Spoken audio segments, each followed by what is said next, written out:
name's Sharon Mayer and I'm Head of Multiple Disadvantage at BVSC. We've been working in partnership with Birmingham City Council for a number of years to create the quality standards and now to implement and roll out across the supported exempt sector, focused on non-commission provision. Just a little bit of housekeeping. If I could ask that people keep their microphones muted and cameras off to preserve the bandwidth as we have so many people booked onto the call. Please put questions in the chat and we'll try to answer as many as possible. We'll be recording today's session. During the question and answer session, you can either raise your hand to ask your question or turn on your camera and microphone or type in the chat and we can put the questions to the panel. This afternoon, you'll get the opportunity to meet the team. And we currently have in post and specifically focused on the project, a project manager and 2 coordinators. They will be able to introduce themselves later during the panel session. Elena, as quality manager, oversees this, as well as a number of other projects that are part of the Changing Futures Together programme. We're delighted that Cllr Thompson will be our first speaker. Cabinet Member for Homes and Neighbourhoods, although just announced some changes this morning, which I'm sure Cllr Thompson can tell us about, and a passionate advocate for the citizens of the city. And Cllr Thompson will talk to us about some of the housing challenges that we have in the city and also responses to those challenges from Birmingham City Council's perspective. We're also really happy to have Emily Whiteside from the Ministry for Housing, Communities and Local Government, who will give us some perspective on the national picture. Guy Chaundy will be speaking at 11:35 from Birmingham City Council, and he is heading up the exempt pilot work on behalf of the Housing Directorate at Birmingham City Council. The pilot has been funded by MHCLG, and Guy will be able to share information about the unique multi-agency partnership that we're working closely with. At about 11:45, we'll have a 15-minute break, and then during the afternoon session, we'll hear from Sarah Bruce from New Biggin about the value of connecting with people with lived experience who are living in exempt accommodation and ensuring that their voice is heard. The final presentation will be from Elena Raybould and Derek Smith. Elena put the quality standards together and Derek is project manager for the team. The last thing on the agenda today is a question and answer session on the quality standards. So please do put questions in the chat as we go along. We really want to hear your views and also how you think we should connect with the sector going forward. And I'll now hand over to Cllr Thompson to begin her presentation.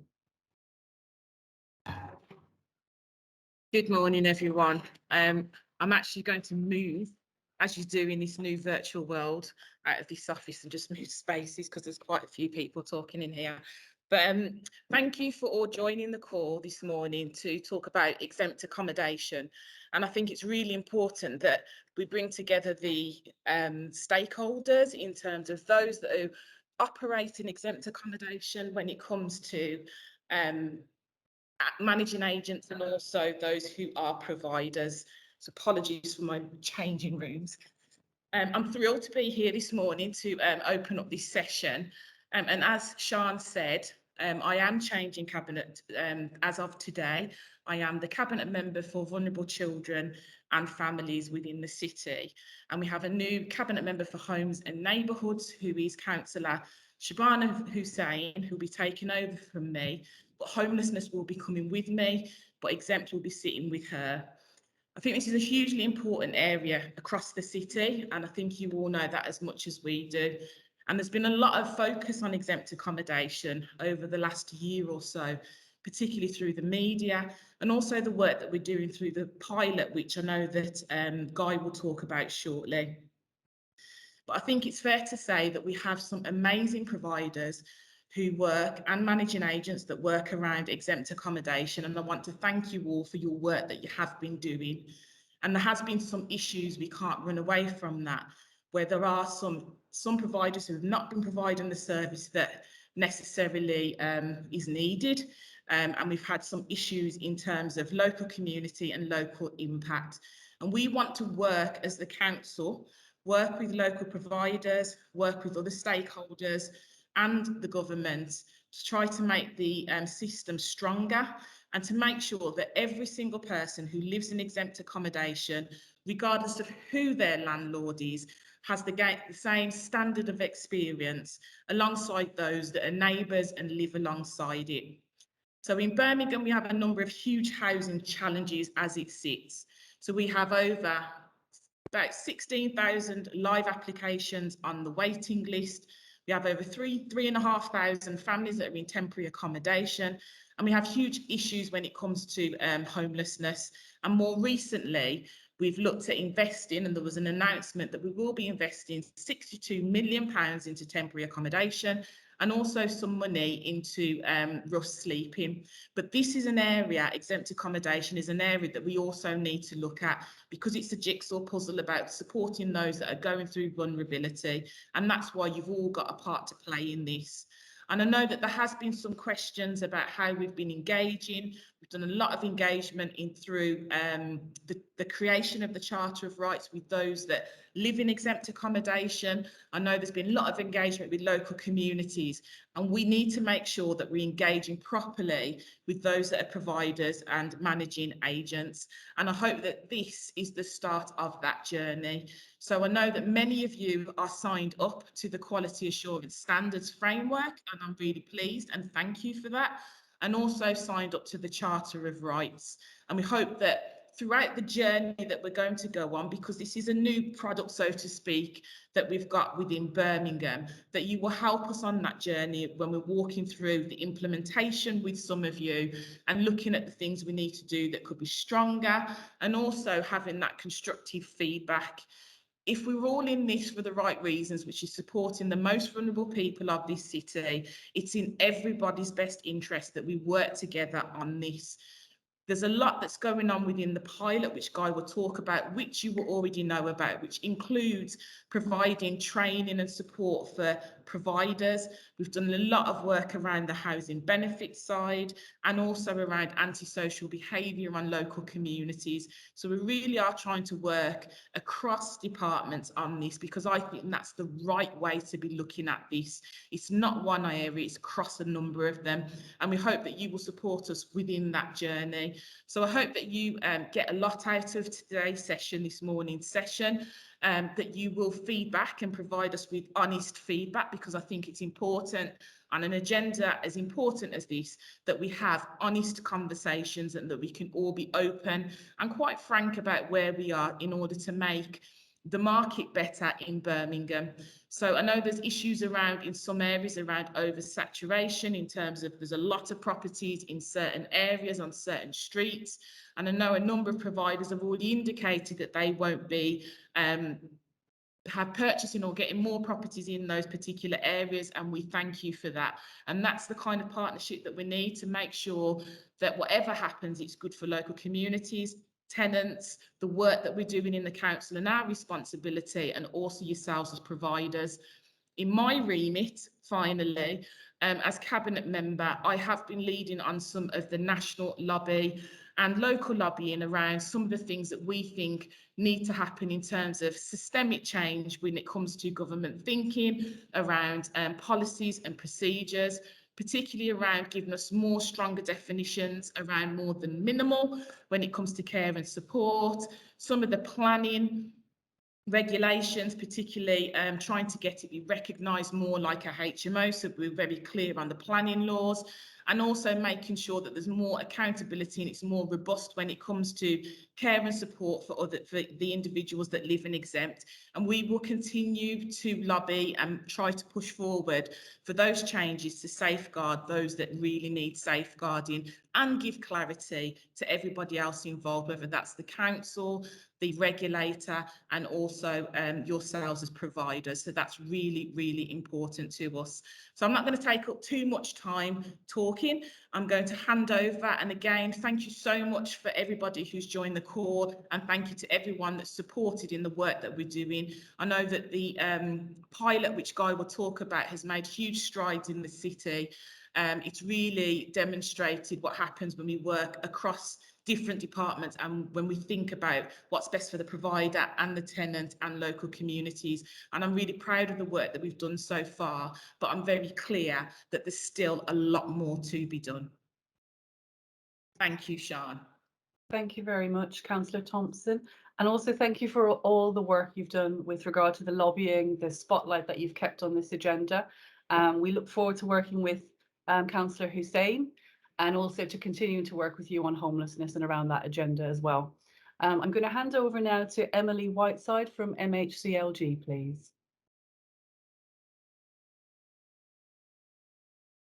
Hi, thanks, Sean, and morning, everyone. Thanks very much for having me today. So my name is Emily Whiteside. I work in the supported housing team here at MHCLG, where I'm leading our quality and oversight work piece. So that includes working very closely with all of our pilot local authorities, including Birmingham, on the delivery of the pilots. So I'm really pleased to be here today because obviously I have been working very closely with Guy, but it's so important to be able to engage with the different group of stakeholders like providers directly, and I'm really looking forward to hearing from you. And I'll try and keep this quite short so there's a bit of space for Q&A afterwards. But I did want to give you some background on the pilots from our perspective as central government and what our approach has been, beyond just Birmingham, the national picture. So this will be familiar to many of you, but going back a few years, we were very aware of quality issues in parts of the supported housing sector, and we know that although not exclusively, and that while the majority of providers are very kind of socially minded and provide very good quality and value for money schemes, the problems we were seeing were often in that kind of short-term, non-commissioned part of the market. Sharon's touched on some of the challenges that Birmingham specifically is facing, but we knew that there were vulnerable people in this type of accommodation who were in poor quality accommodation potentially, and also not receiving the support that they needed. And there are a lot of poor outcomes as a result of this that stretch across lots of government objectives and departments, from kind of health and well-being to pressure on local services to the criminal justice system.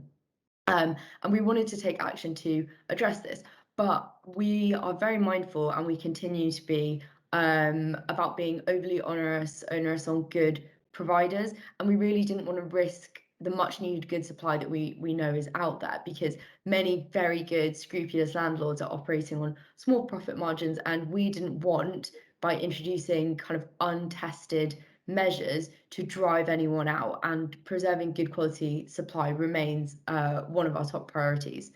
So to be able to take a targeted and proportionate approach to this problem, we launched pilots in 5 local authorities.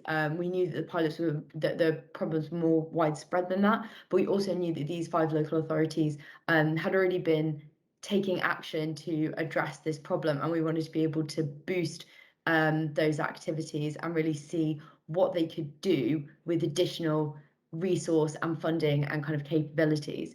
So as a result, those local authorities have now more capacity to target landlords who are providing very poor quality accommodation and support and delivering poor value for money for the taxpayer. And we're very clear that that's unacceptable.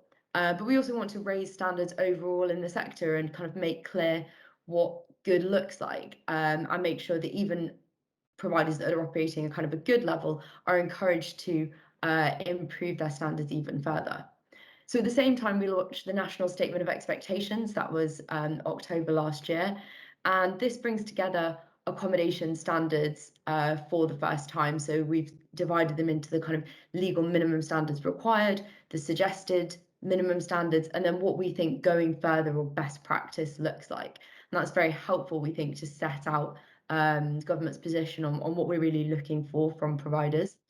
But it also sets out ways of working in the sector which are important to local authorities as well. And we've highlighted these through a number of case studies from providers and local authorities up and down the country, working on a range of different cohorts and a range of different kinds of areas. And what we really want to see, and what the NSC emphasises, is collaboration and transparency between local authorities and providers, because I think we've seen across the pilots that kind of joined up working delivers greater results than individuals or organisations just working in silo. So far, the pilots have delivered really strong, promising early results, and we're very pleased to see what the pilots have been able to deliver especially through working with providers and engaging them, whether that's through a kind of range of activities that they've been running, like training, support to improve schemes where needed, support to improve proposals for new schemes where they don't think they're quite up to scratch, and generally having a better understanding of supply in the area through greater collection of data on what is out there.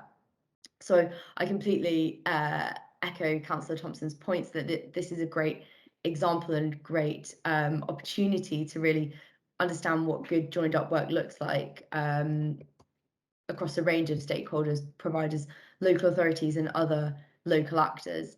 And of course, Birmingham's quality standards, we think, are a great example of a local authority making clear what they expect from providers and setting out what good looks like, and especially their kind of methodology of co-production with people with lived experiences of supported housing in these type of schemes, which we think is very important and really support local authorities taking these steps.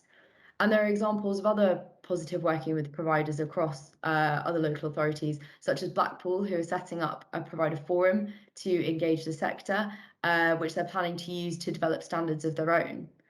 So the pilots will end in September, and we will then get the full evaluation report.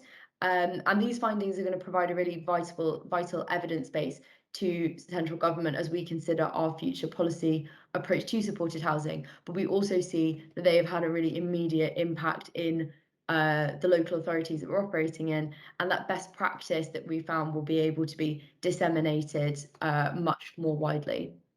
So I will leave it there and open to any questions.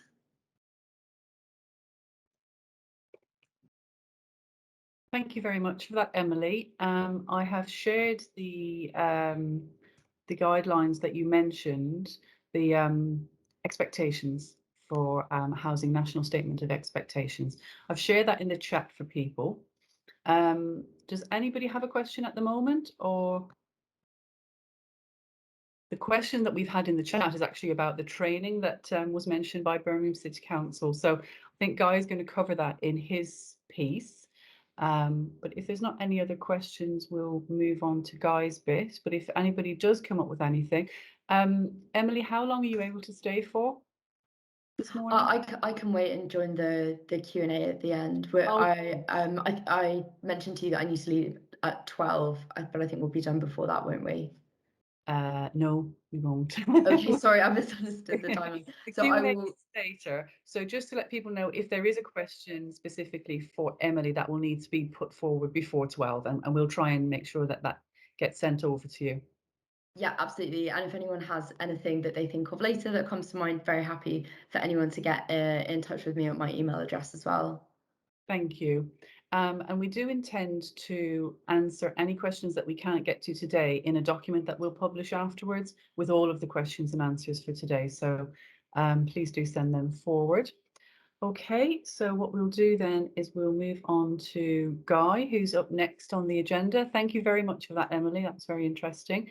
Guy, are you ready? A little bit early. We're running ahead of time, which is good. Yes, that's fine. That's fine. Thanks. If somebody could just stop sharing, and then so I can just share my screen, and then I'll go off camera while presenting because I'm flying through the presentation. Thank you. So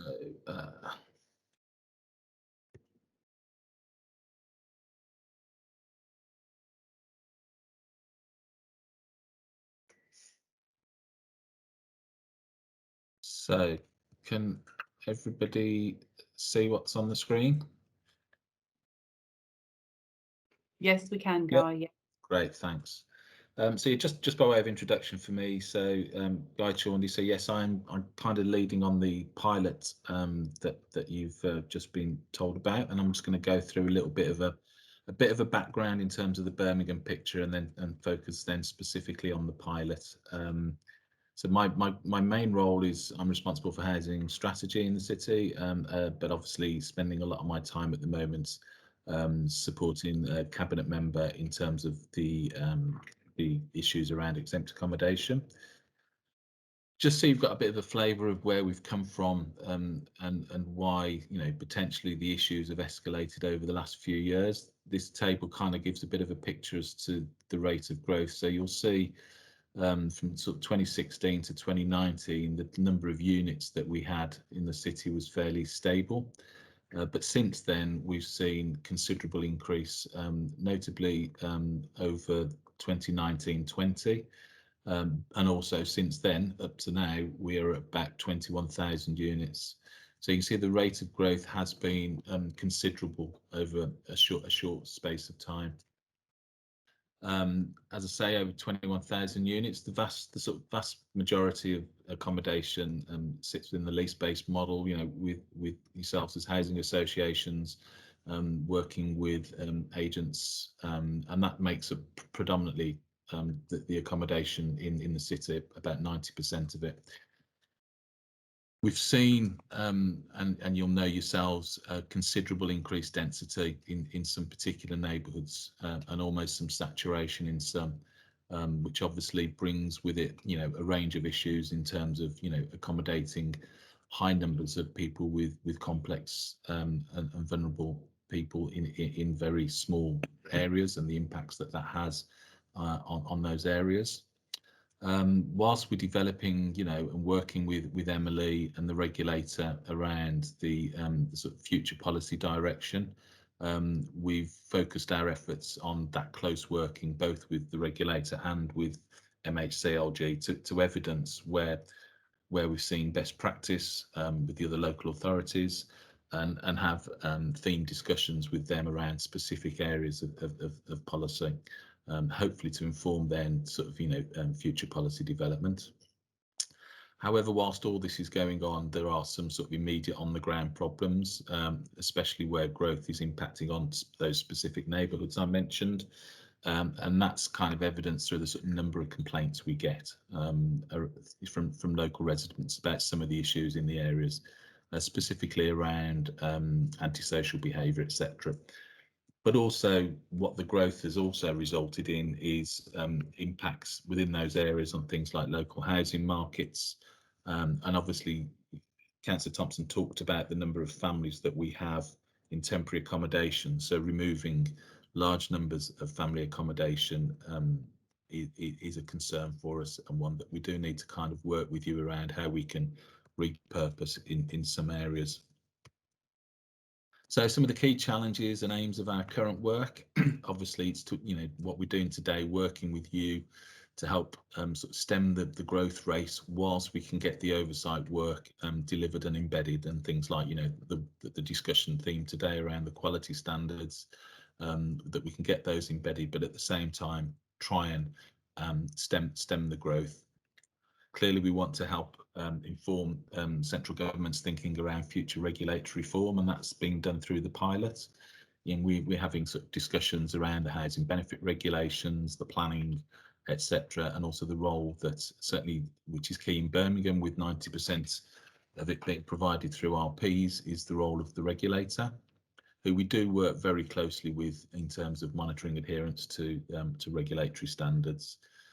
Clearly, the quality standards, and I won't talk too much about that because that's going to be the theme of today, but, you know, that's one of the things that we've kind of really wanted to get rolled out as a tool to help us and help you maintain sort of consistency in terms of high quality provision. I'll come on to the pilot activity in a minute, but clearly, you know, what this has enabled us to do is to get resources in to give us that greater on the ground oversight, and the inspection work and the work that we've been doing with you through that has been absolutely invaluable. So the pilot then, so going back to November last year, we were invited alongside 4 other local authorities to bid for funding to deliver some oversight activity. That was focusing around inspection work, but at the time, obviously with COVID, we couldn't deliver the degree of proactive inspection work that we wanted to do, and I'm still having problems around that. But clearly COVID has you know, placed great risk around us delivering that particular first phase. So MHCLG definitely recognised that and announced a phase 2 funding to take us up to September. The key themes for both what MHCLG wanted and what we wanted to do was about improving property standards through an inspection programme, and working with you to improve where we've identified poor property standards.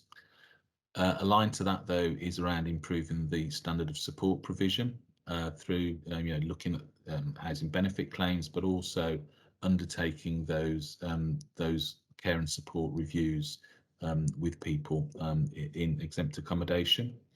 We had an element around intelligence gathering around the high levels of antisocial behaviour and criminal activity. So we've got seconded police resources on the pilot, working with our community safety colleagues.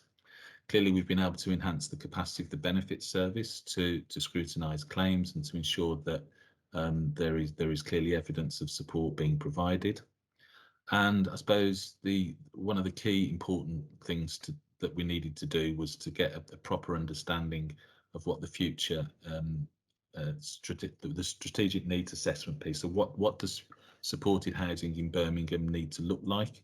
Who is it for, and what is the demand for it for the people and citizens of Birmingham? And we put in place some strong governance to oversee all of this activity.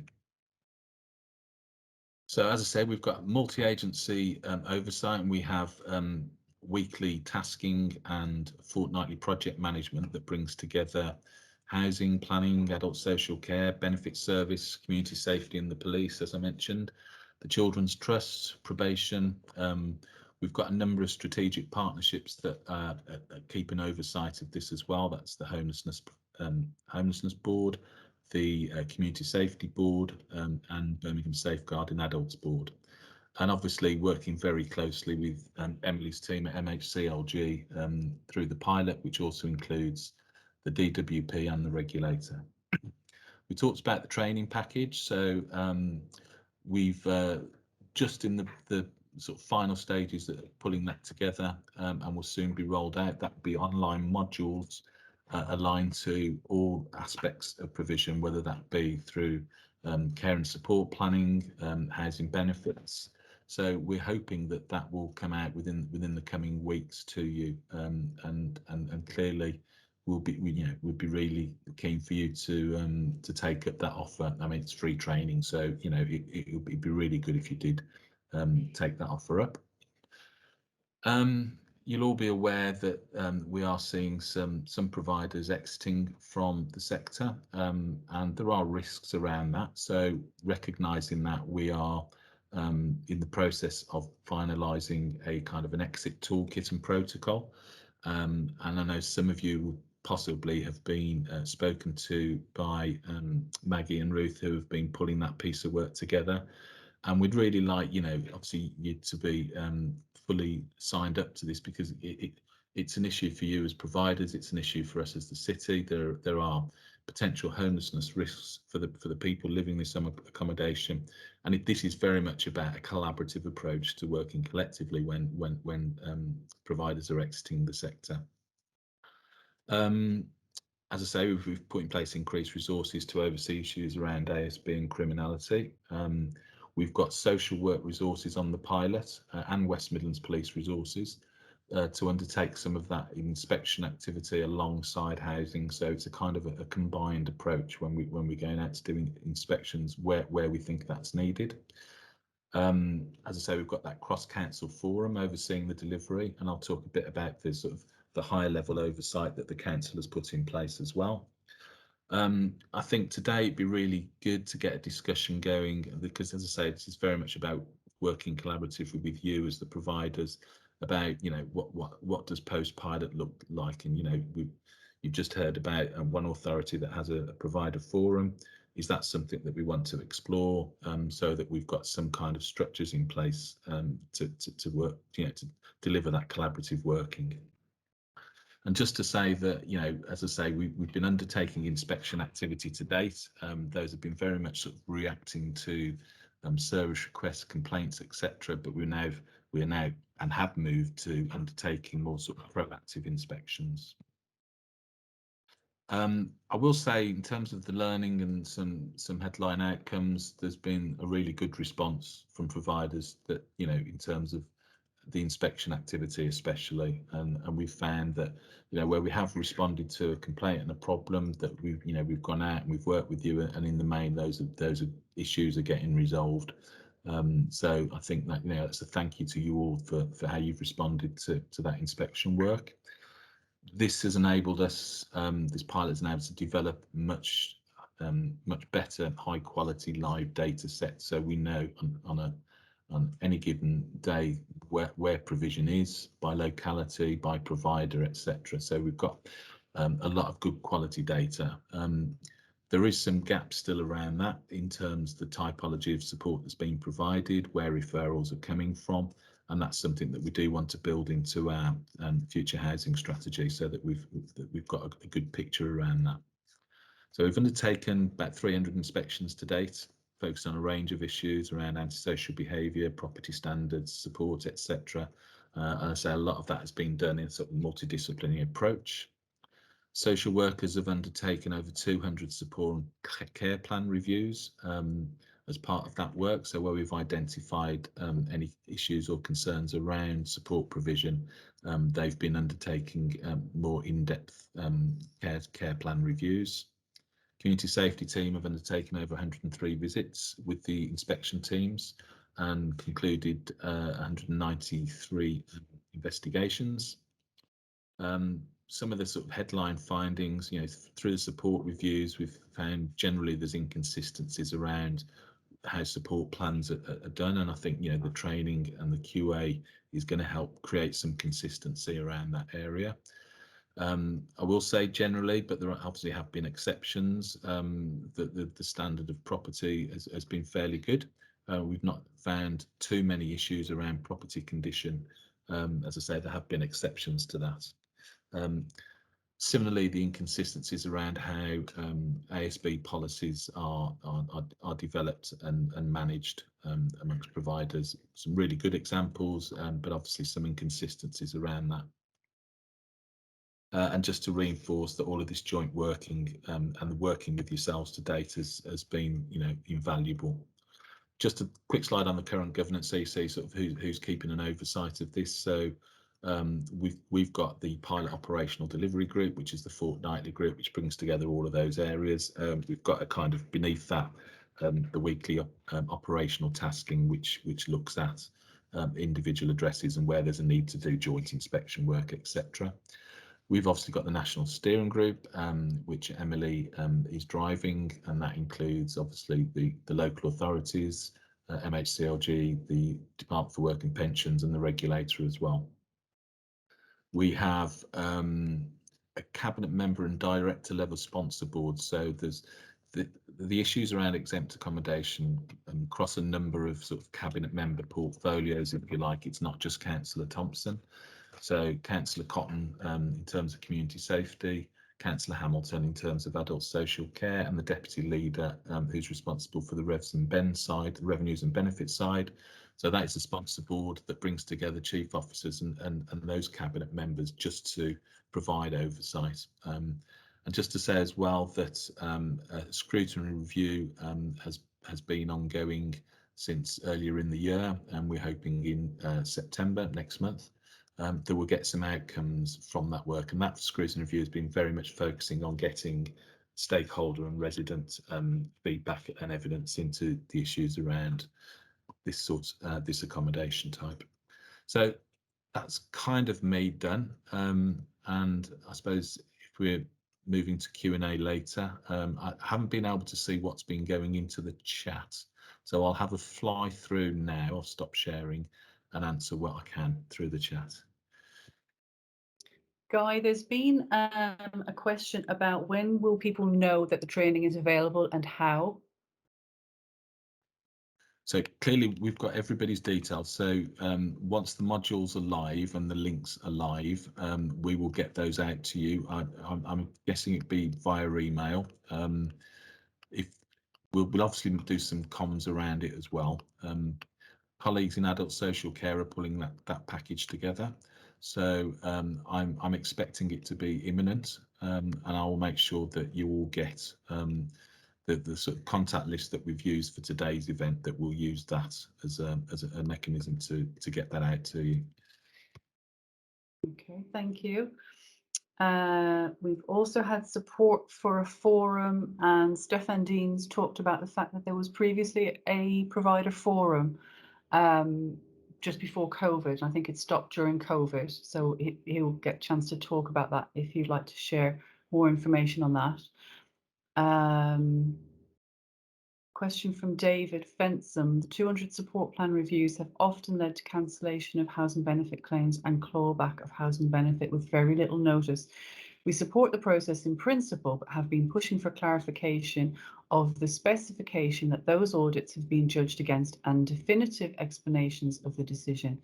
To date, this has not been received.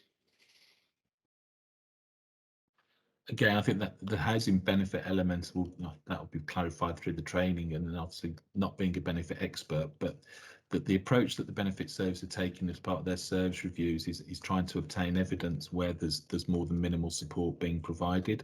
And I think where they're not able to get that evidence, that leads to the cancellation of the claim. That's not to say that following that, providers can then resubmit evidence to support that application. I take your point around the timescales, and I'll feed that back to the benefits service. And I think there's potentially going to be a lot of questions around benefits, and possibly would have been good to have had somebody from Ben's here. And I think it's definitely an area that I think, in terms of working with you in the future, that we need to keep a focus on, around that sort of gateway process about how the application works in the first instance, but also then how the benefit service ongoing review activity works, because whilst obviously they'll assess a claim initially, they're working towards doing 2 monthly reviews to ensure that what was put in the claim originally is still relevant. Okay, that's great, thank you. I think if we have another session like this, or if we move to having forums, we certainly need to put somebody from benefits quite high on the agenda, because it's quite a specialist area and not one that we're all involved with, and we need those definitive answers, don't we? So I think that will be certainly something that we'll take forward. Janet from Spring has also said it would be good to work collaboratively with the Charter of Rights Good Practice Forums. And of course, we do work very collaboratively at BVSC in terms of the development of the quality standards in the Charter of Rights. And we work very closely and still work very closely together on that. And Spring have put together these good practice forums, which bring providers together. So that's certainly something that everybody needs to know about. And they tend to focus on particular topics. I think the last one was about risky mixes in buildings and working around that. But certainly that's something we would encourage. And Elena, I'm sure, will come on to a little bit more about the charter. We've also got other people here from Spring, I think. So if there's any questions about the charter specifically, we can ask one of the members of the audience from Spring. Okay, I think that's probably, let me just have a look. We've got 2 more minutes before break. We have taken a note of the questions, so we will come back to any that we've missed. But I think we'll probably go to break now, if that's all right. And then we'll come back at 12 o'clock. Welcome back, everybody. Glad we've retained the vast majority of people for the second session. We've had some really interesting questions in the chat, so thanks for that, and we'll try and get to them all towards the end. We're going to hand over now to Sarah Bruce from New Begin, and she's going to talk to us about working with individuals within exempt accommodation and hearing that customer voice. Sarah, are you there?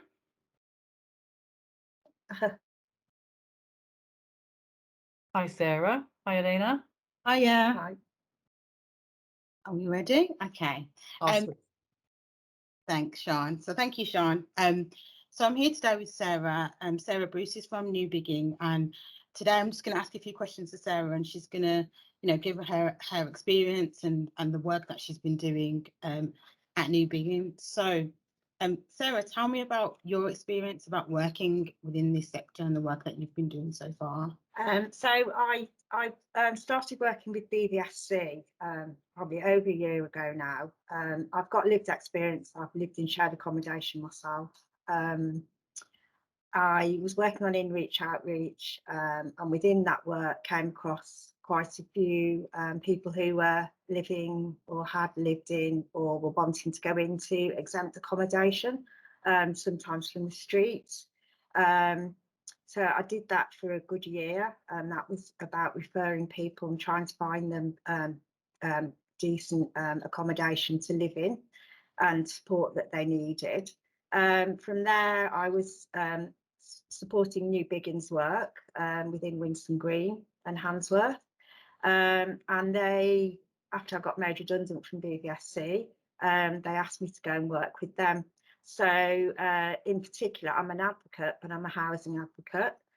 Winston Green has got a lot of exempt accommodation. We are absolutely flooded out and it's growing. And so you can imagine within that, we have a lot of people come into our drop-in centre who are in supported accommodation.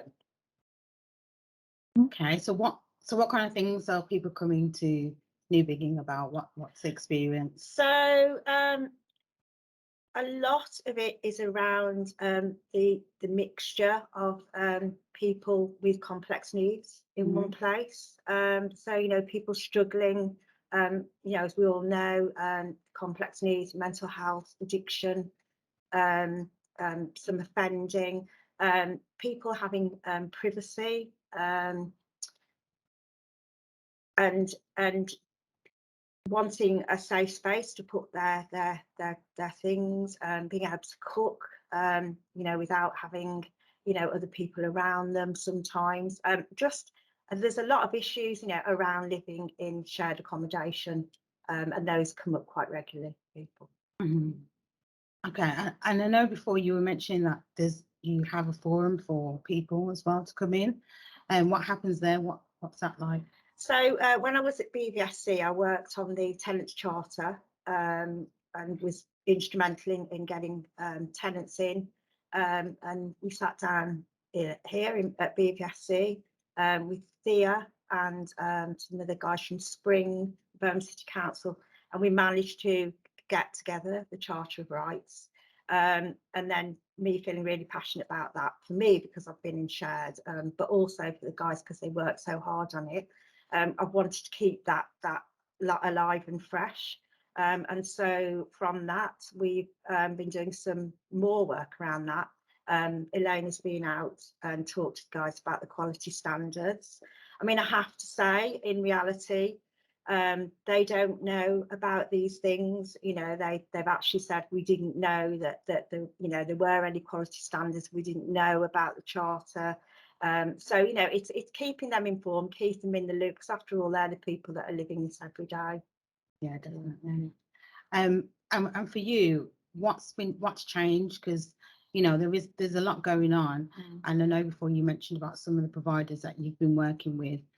So what's new? What's been happening around? So there's been a definite shift, and you know, I would applaud all the work that's been done. Particularly with COVID, it's been really difficult. I do get the general feeling, I think at New Biggin, we've seen over lockdown about 150 people, and that would just be specifically around housing need. I do get the general feeling that things are getting better. And, you know, we get lots of really good reports about how people are being supported. Yeah. And are there any particular providers that you've been working with at New Biggin? Yeah, so very recently we've joined with Move On and Smart Move, and we're going to be working with Vanguard. So they're going to be coming in and having sort of like little housing surgeries, really. And the benefit to that is that, you know, we do the referrals, but if, you know, very often people come in and they need somewhere to live, and, you know, it's a choice of, you know, I need it now, you know, I don't really want to be waiting. And providers are really good, you know, we've had such good examples, you know, we've had providers come and actually pick up people and take them to accommodations. been really helpful, you know, moving property around. It's been fantastic. But having actual real providers in our building is great, because the guys can talk to them directly face to face about where they're going. You know, they're taking them view the properties, and it's an instant thing. Yeah, and when you're in the situation where you've got nowhere to live, you know, and you're looking for a solution, you do want it to be, you know, quite quick fire. So I think that is a really good example of good practice, and how providers can support the community. And lastly, just about any like feedback that you've got from some of the people that you've worked with. I know there's, you know, a group that you work with, which I went out and spoke to, and they were Yeah. really passionate, weren't they, about Yes. about this type of work. And Yeah. it was just really if there was any particular feedback that you got from them in terms of. So I think, you know, and I totally get this, and I'm sure we all do, you know, there's a lot of cynicism around supported accommodation for the guys that are living in it. And maybe, you know, oh, we've heard all this before, and, you know, it's not going to happen. But we want to encourage them to keep coming, to keep giving their voice. I mean, we had a meeting recently. It was a difficult meeting. Elena came and did really well with it. But people were able to voice how they felt and their frustrations. But, you know, we want to just drip, keep it going, make sure that people are informed that they have got rights, because that's what it's about for me, the guys knowing that they've got rights. Brilliant. Thank you, Sarah. No problem. Yeah, I think we'll just open now. If there's any particular questions around this, or if there's not, then we can move on to the next section. So I'll hand over to you, Sean.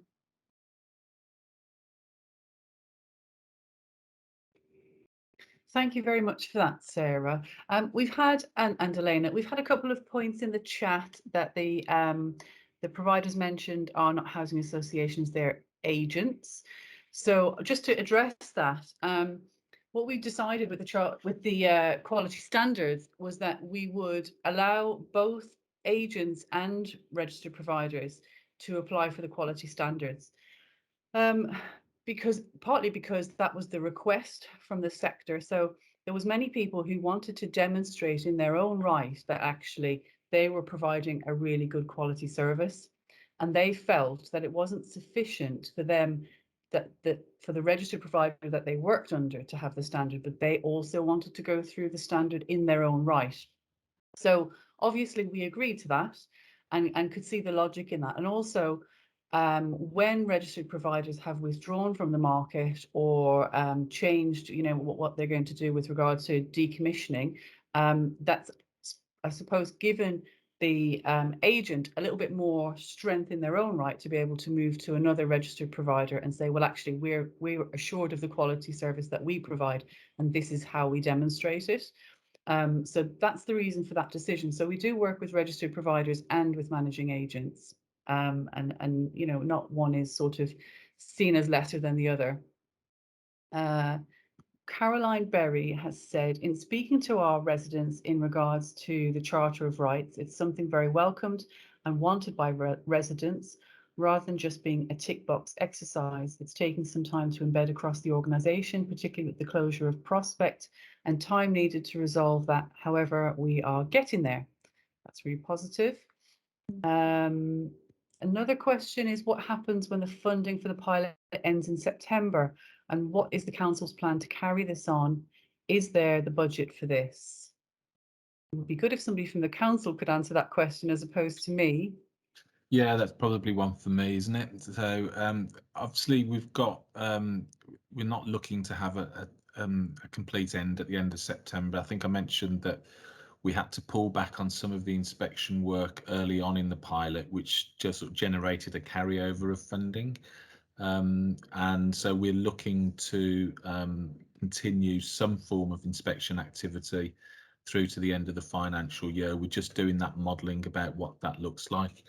One thing we will be continuing for the foreseeable future is the overarching joint working cross-council working group, because that has added considerable benefits. So just making sure that we are, as officers responsible for certain areas of the council, whether that's benefits, community safety, planning, housing, that work will continue.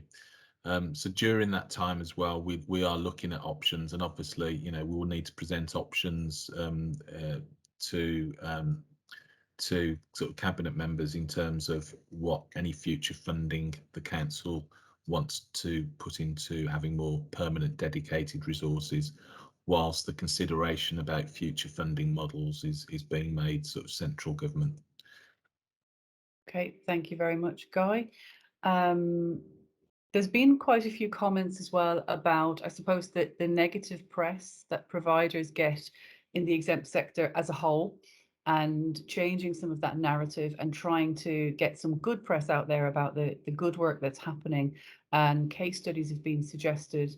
And that's certainly something that we want to really promote and push forward, particularly as people come out the other side of achieving the quality standard mark. We want to be able to really promote that and push forward the amount of work they've put in to achieve the quality standard, and also that they are a provider that is deserving of that quality standard, and for people to really recognise how much is involved with that, because it is quite a long piece of work. And Elena and Derek will take you through what happens during that. But you know, there's a long self-assessment to go through. There's lots of evidence to submit, and then there's a series of checks and visits to make sure that all the evidence is there that's needed. I'm not sure, because people are mentioning the charter, if people are confusing the Charter of Rights and the quality standards. They are two separate things, but they're part of the whole answer and the big picture, I guess, with regard to Birmingham City Council's ambition that people meet these standards across the board. So in order for somebody to have come out the other side of the quality standards and use that quality standard mark, they need to also have signed up for the Charter of Rights. So those two things go hand in hand and work closely together. But hopefully that will be clarified if anybody is a little bit confused about that. Okay, I will hand over next to the panel, unless there's any other questions for Sarah and Elena. Is there? No. Okay, please do feel free to put your hand up if you have a question and I've missed it in the chat or anything, because there are lots in there. Okay, we'll move on then to the panel. So is the panel ready? Sorry, not the panel. The quality overview and update from Elena and Derek. If we could go to that next. I'm getting my timings mixed up. Thank you, Elena and Derek. I'll switch off now. Thank you, Sean. Hi everyone, my name's Elena Raybould, and I've also got Derek here who will be doing some slides a little bit later. So I'm just going to take you through an overview of the quality standards for those that are not aware of the quality standards and what it's for. And then Derek will be just talking about where we are now, so giving a bit of an update on where we are with the quality standards.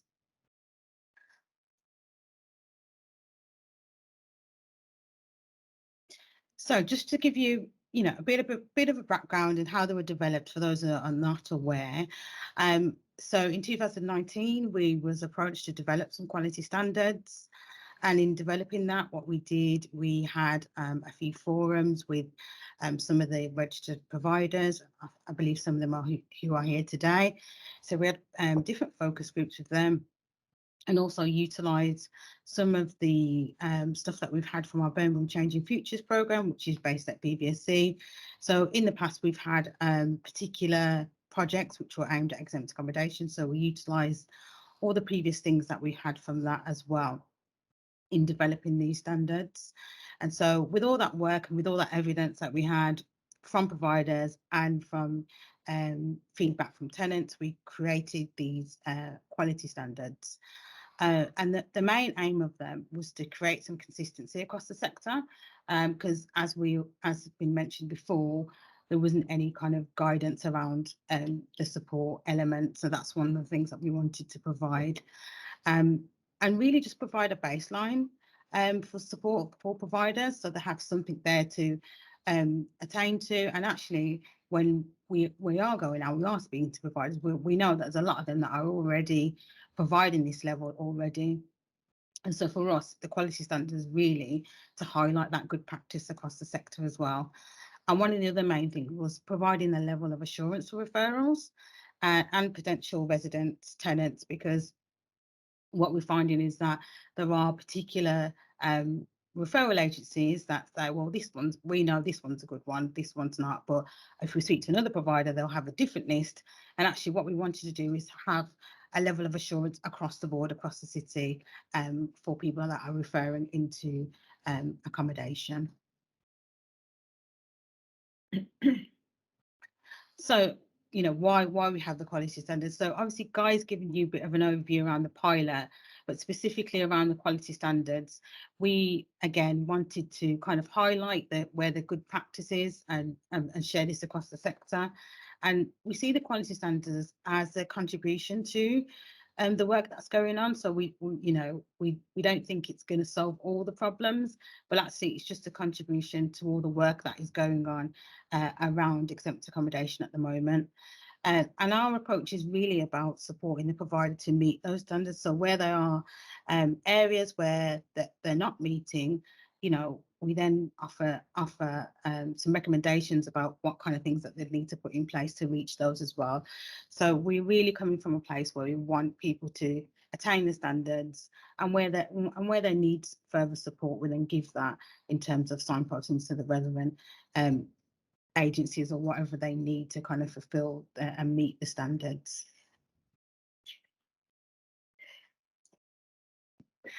So what are the benefits? And a lot of people ask this question, and rightly so.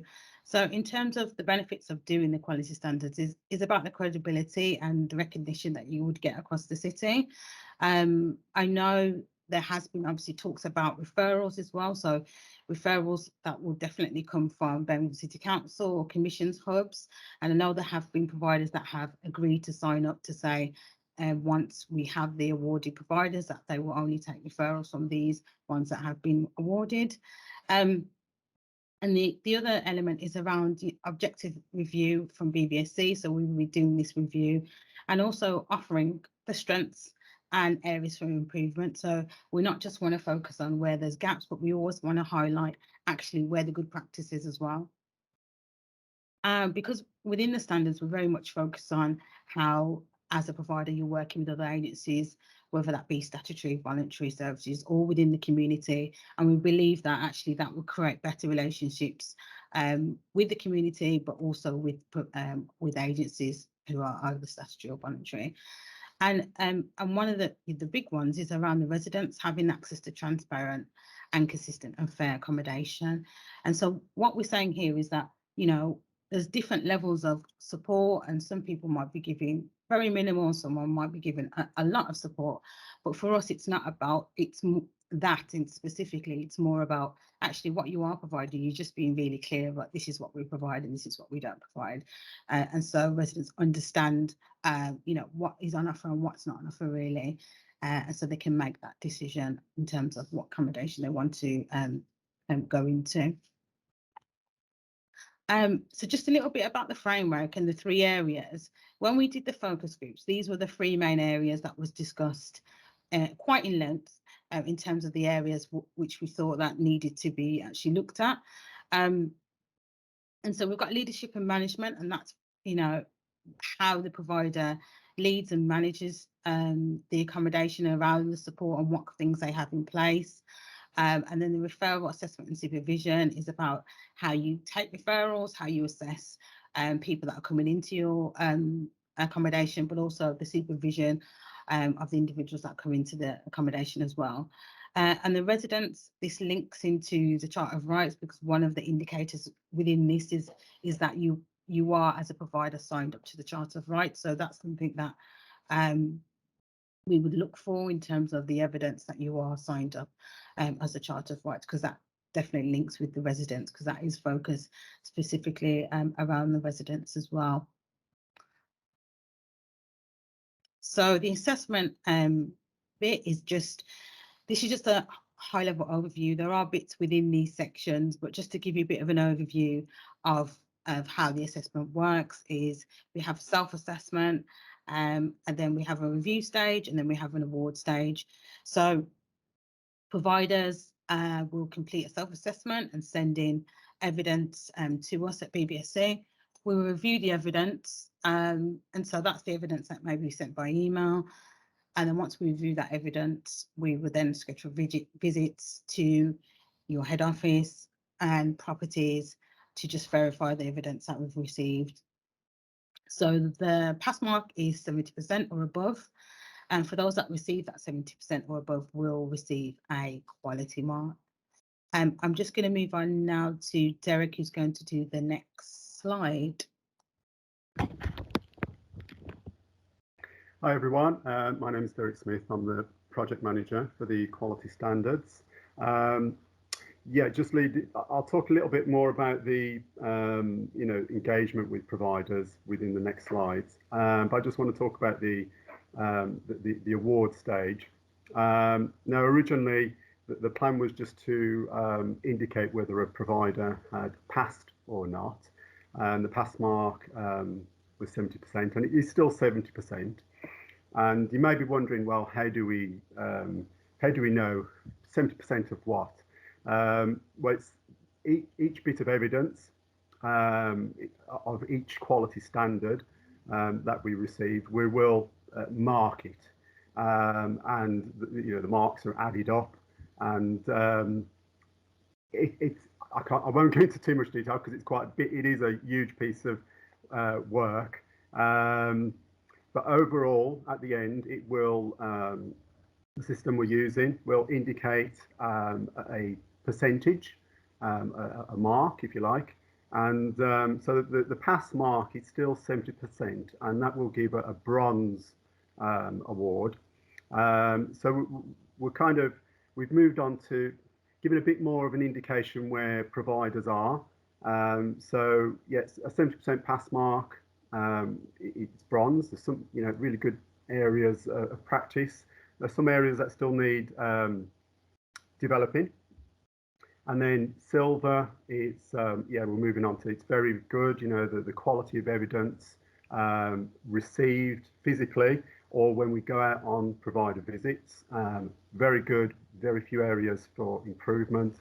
And then the gold standard is, it's where you get to a stage where there's very little to add to what providers are doing.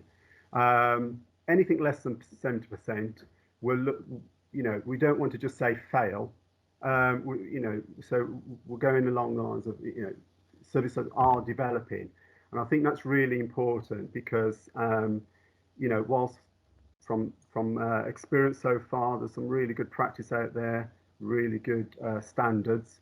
I'm aware that going forward, we may come across services that are not performing as well, but we don't want to just say, oh, they're failing. We want to say, well, they're developing, and with the support, with the training, that Birmingham City Council is proposing, and if we share good practice around the standards and from our advice and support, we want to get those developing providers to achieving so at least 70%.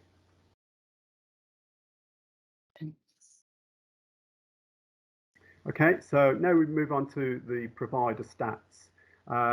So simple pie chart, and it's based on an initial pilot list of providers and managing agents. So because I guarantee one of the questions that we'll get is, why are there so few providers on there? The initial list within this pilot, it was around 66. Yeah. And out of those, we managed to contact, I think 62 out of 67. Out of 62 actually contacted, we had 26 application forms returned. Out of those that we did contact, 36 haven't responded with an application form yet, and 5 we were just unable to contact from that list. I am in possession of a much larger list. I think there's about 142 providers on that list, not including managing agents. Okay, so I think Sean alluded to the fact that we're working with both registered providers, and managing agents, which work for providers. So yeah, so that's the initial list. We have got a much larger list, but I am aware that there is an even larger list than that when we take into account all the managing agents as well. Elena, can you move on to the next slide?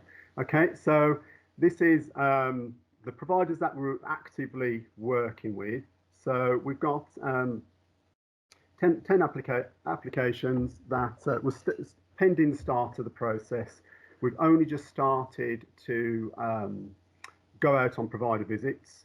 The main factor around that was around COVID and the restrictions around movement and around visits. So we've only just started to go out and meet with residents, meet with staff, meet with senior management.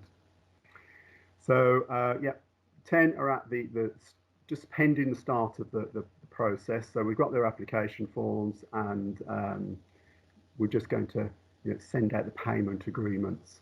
And then stage 1, we've got another 6. Yeah, 6. They're at the payment agreement stage. So we won't actually start gathering evidence and going out on visits until the payment's been agreed and the invoice has been paid. Stage 2, this is where we've got the self-assessment of evaluation stage. So we've got a number of providers where we're starting to gather the information from them, and then the on-site visit stage, we've got one booked in for August. We'd hope to have them visited by the end of July, but there's a slight delay, so we've got one booked for August. But we have got a number of applicants. We've got 4 where we're at the final outcome stage. So this is where we've gathered the physical evidence. So this is policies, procedures, processes, photographs even, and we've been out on a number of visits, and we're at the final outcome stage where we're producing some highlight reports on the good practice that we've seen, making any recommendations, and where we think providers are with the final award mark. Just adding to that, as I said, we were just starting to go out on provider visits, and it's been absolutely really refreshing to go out, and we've been going out to meet with senior management within registered provider services. We've been going out to various managing agents and meeting with staff, and for me, the most important thing is the engagement with residents, people with lived experience, and some of the stories that we've been told is absolutely amazing, and it's been really positive so far in terms of the feedback we're getting from staff, in particular from residents. One resident in particular, I have actually requested a case study from the managing agent because it was such an uplifting piece of evidence, and I think I've said, can we share this with everybody? So at some stage in the future, we do want to share these good news stories. I think it is important for all the negative press that Exempt Standards receives. I think we should be, promoting the good stuff that is out there as well. Elena, I think I've finished my little presentation. So yeah, signing off. Everything is on the bvsc.org/quality standards link. So the application form, the set of fees, so everything is on there. And then you can always contact there's a Exempt Standards inbox. So if there are any questions, and you can always contact myself. as well. So I'm sure we can get my email address there as well, so you can contact me directly. Elena? Thanks, Derek. Thank you. Over Thanks, to you, Derek. Sharon. Thanks, Elena. Okay, we have to hand over to the panel now. There's been lots and lots of questions in the chat. Lots and lots about housing benefits. So as Guy and myself have said earlier, we definitely will ensure that there is a separate session that people are made aware of with people from housing benefit to actually answer some of those questions, because they are very specific and not questions that we can answer. We'll form the panel now. I think Colette's going to come in and go through the questions. If people would like to put their hand up, if you want to ask your question in person or clarify your question, that would be really helpful. Otherwise, Colette's going to read out some of the questions for us. Before we do that, if we go around the panel, and I'll just ask everybody to introduce themselves, because I don't think you've met everybody yet. So actually, let me see. Colette, would you like to introduce yourself, please? Yeah. Hi, I'm Cllr Simpson. I am an administration officer for Birmingham Changing Futures Together, but I also provide some support with this programme. Thank you very much. Sadia, could you go next? Hiya, my name is Sadia. I work with Birmingham Changing Futures Together, and I'm a quality standards coordinator, in addition to another coordinator. Thank you very much. And Sadia has just recently started, so we will be gentle and we'll ask you the most difficult questions. Trevor, would you mind introducing yourself next, please? Trevor, you're on mute. Yeah. Thank Hi, you. everyone. I'm Trevor. Some of you may have spoken to me at the start of the project, but I'm also one of the coordinators on the quality standards pilots. Thank you very much. Everybody else, I believe, has already introduced themselves. Guy is still here, so can join the panel chat and answer the questions directed at BCC. I don't think Councillor Thompson has been able to stay. I think she had other meetings to go to, and Emily also had other meetings to go to. So we'll make a start. Okay, so there's been lots of questions in the chat. I've tried to filter through the ones that we will be able to answer, and perhaps if there are some questions that we might need a little bit more investigation, we could just get back to people after the meeting, Sean. Does having the quality standard cover particular units or the provider as a whole? Okay, who'd like to answer that? I can answer that, that's fine. So it covers the provider as a whole. So it isn't about specific units. It's about the provider as a whole. So we're looking at the whole piece.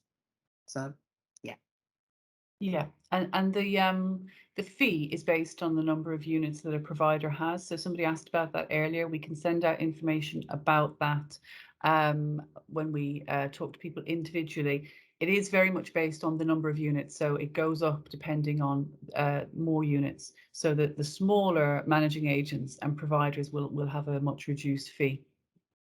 Okay. Are managing agents now able to apply in their own right, or are the quality standards still only open to registered providers? Derek, would you like to answer that? You're on mute, by the way. Sorry about that. Well, I think Sean answered that question already. So yes, managing agents can apply.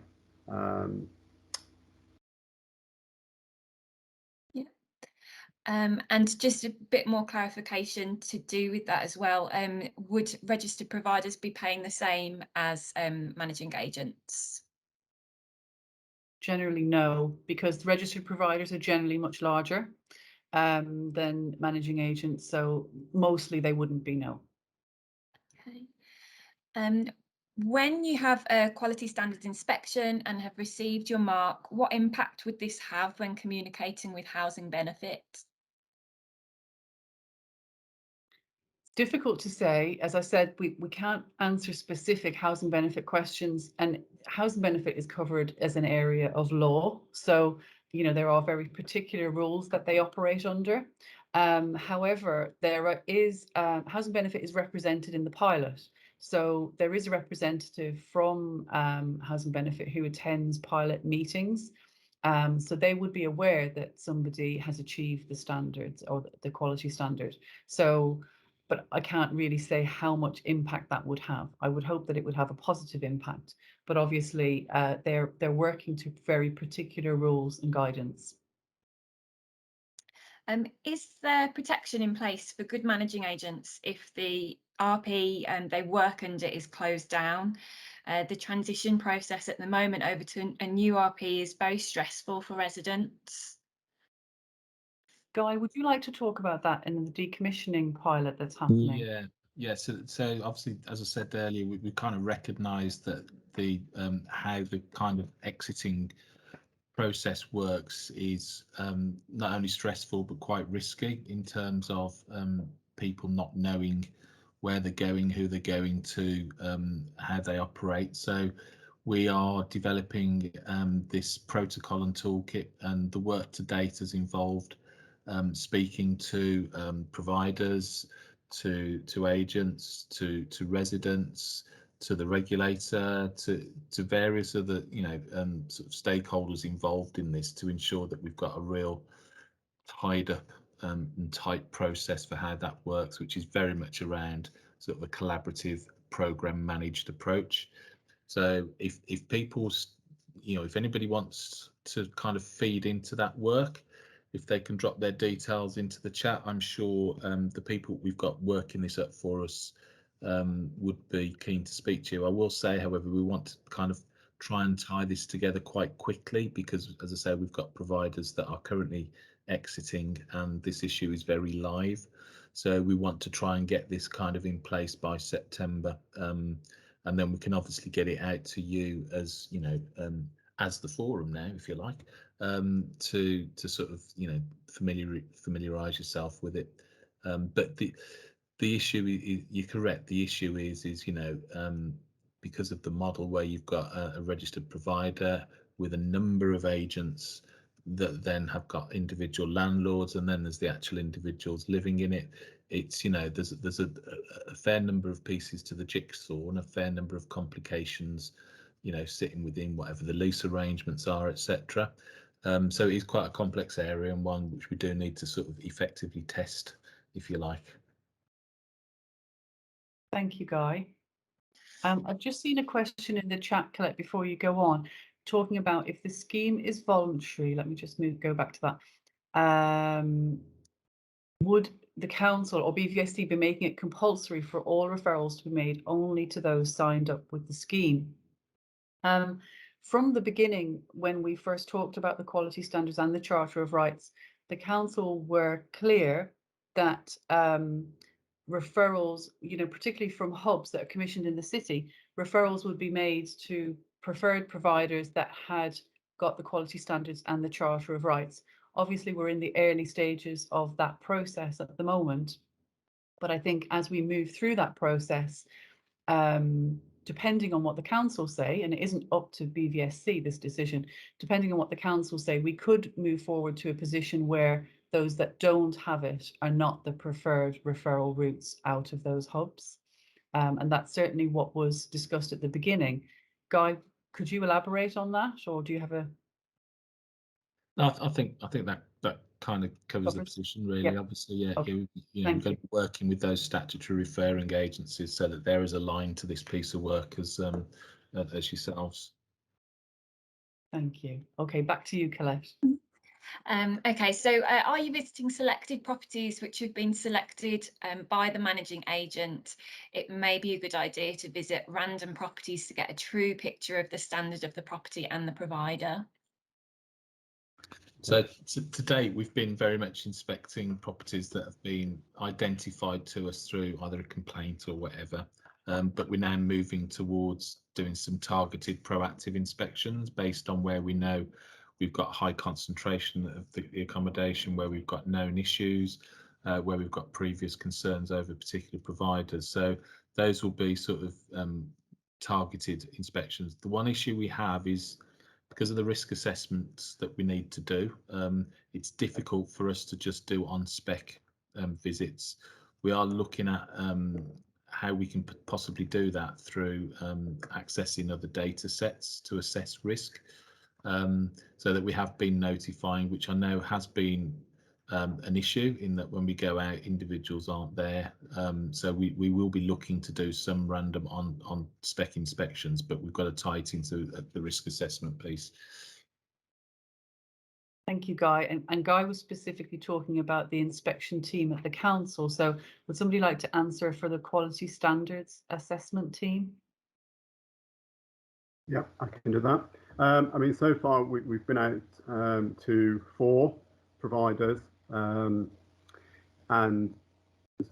several managing agents. And what we've done so far is we've had the discussions with providers. So I must say, so far providers have been really good at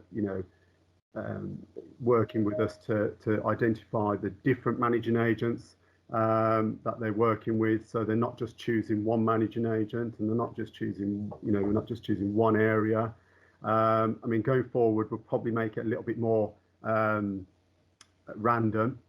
We do get lists of properties from providers.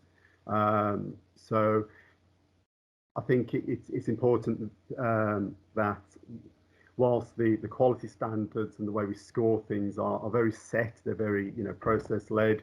The way we engage with providers, we've got to maintain a degree of flexibility in where we go, the managing agents that we want to look at, the areas that we want to go to. So far it's been going very well.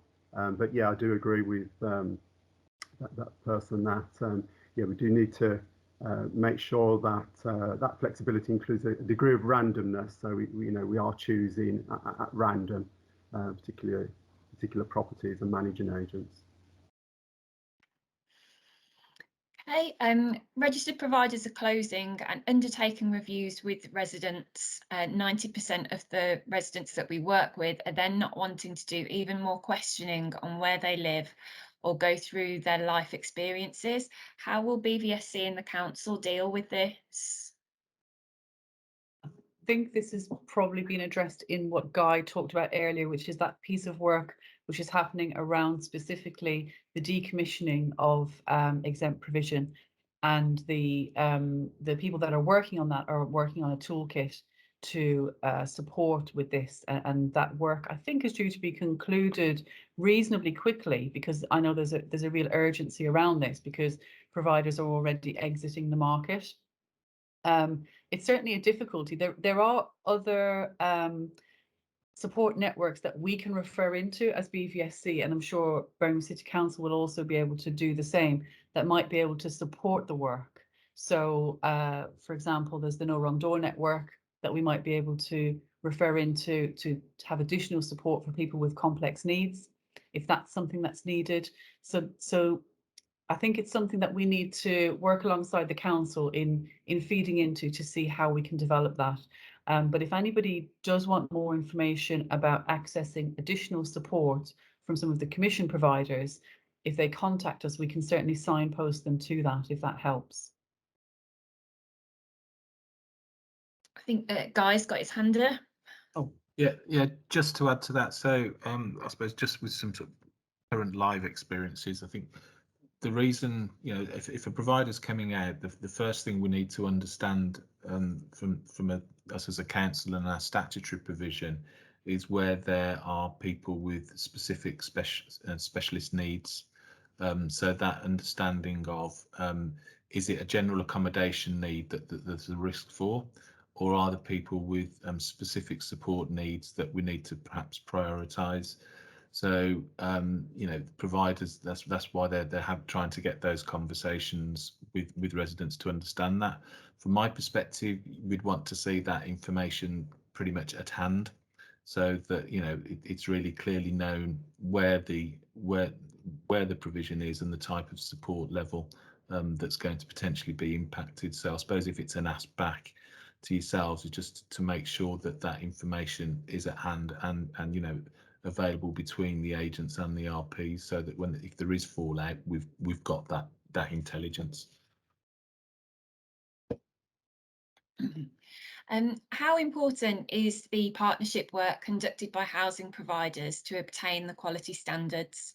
For example, I've had limited success in trying to establish links with Birmingham Community Safety Team to obtain assistance in promoting antisocial behaviour reduction activities with our residents.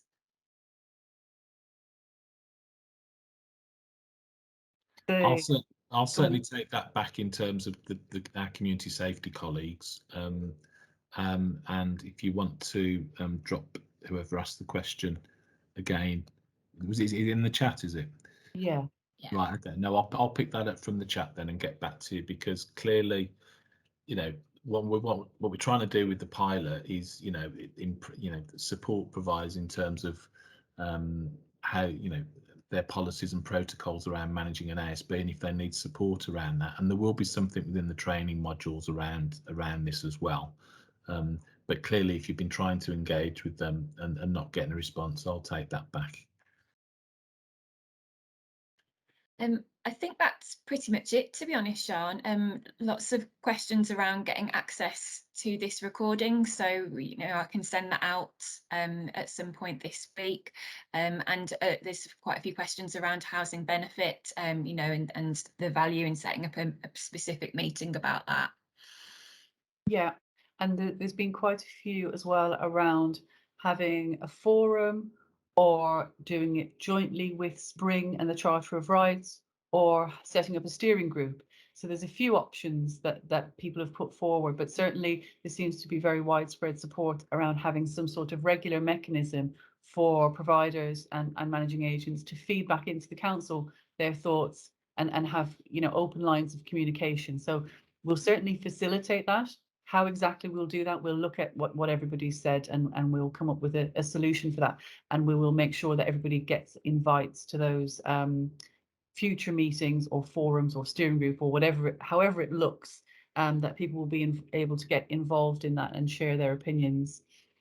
Anything else? I think if that's all, I'm just looking at the chat. People are saying their thank yous now. So I think that's probably the end of the discussions. But as Colette said, we will make sure that the recording is made available as well for anybody who's missed it. And we'll look to have more regular contact and discussions with everybody. So thank you to everybody that joined the panel today, and thank you for everyone who joined the audience as well. Hopefully it's been a useful session, and we look forward to working with you all in the future. Thanks very much.